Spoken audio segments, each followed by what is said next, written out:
Hi, welcome everyone to Duke's Education series on liquor and spirits. Today we are focusing on tequila, everyone's favorite. Did you know that Duke serves wild seafood, award-winning chowders, and all-natural burgers? Of course you did. Well, we also serve tequila. Tequila is a spirit made primarily in the area surrounding Tequila, a town in the western Mexican state of Jalisco. It is made from the blue agave, part of the lily family. The process of making tequila.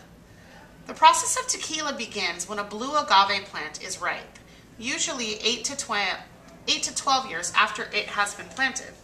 Leaves are chopped away from its core after the ripeness is assessed. The piña will be visible when all the leaves, the pencas, have been cleared. Mature agave plants and harvesting of the piña. On the left here you see the mature agave plants, and down below is El Jimador, which is a worker harvesting of the piña. Which we were also fortunate enough to have during our tequila dinners last year at both Tacoma and our Alki locations, where we harvested a piña in our banquet rooms. Piñas are hauled to the distillery where they are cut into half or chopped and put to roast. Starches turn to sugar as the piñas are roasted in furnaces called hornos. The piña. The splitting of the piña before roasting. To the top you see the full piña. To the bottom right you see the piña after it has been split.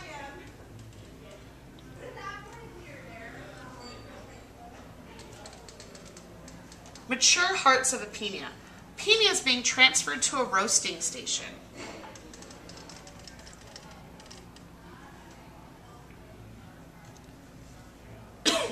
Here you see the workers transferring the piñas into the roasting chamber and what it looks like after it comes out. The traditional brick oven used to cook the piñas.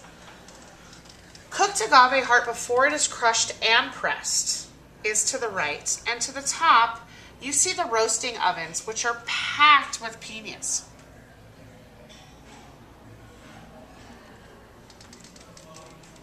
The roasted piñas are then shredded and their juices are pressed out and placed in the fermenting tanks or vats.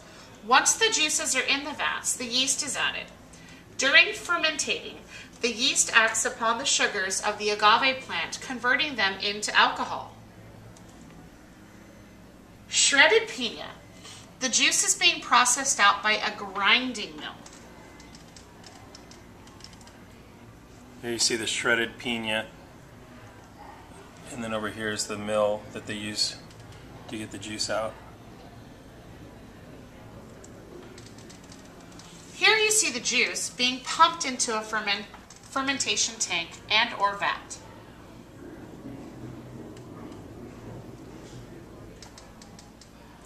Here we see the fermentation process, which is the conversion of sugar into carbon dioxide and alcohol. Hey John, is that Anselmo? Looks like Alex Reyes. Woohoo! Juices ferment for 30 to 48 hours.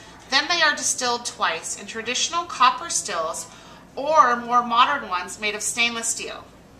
The first distillation produces a low-grade alcohol, and the second, a fiery, colorless liquid that is later blended before being bottled.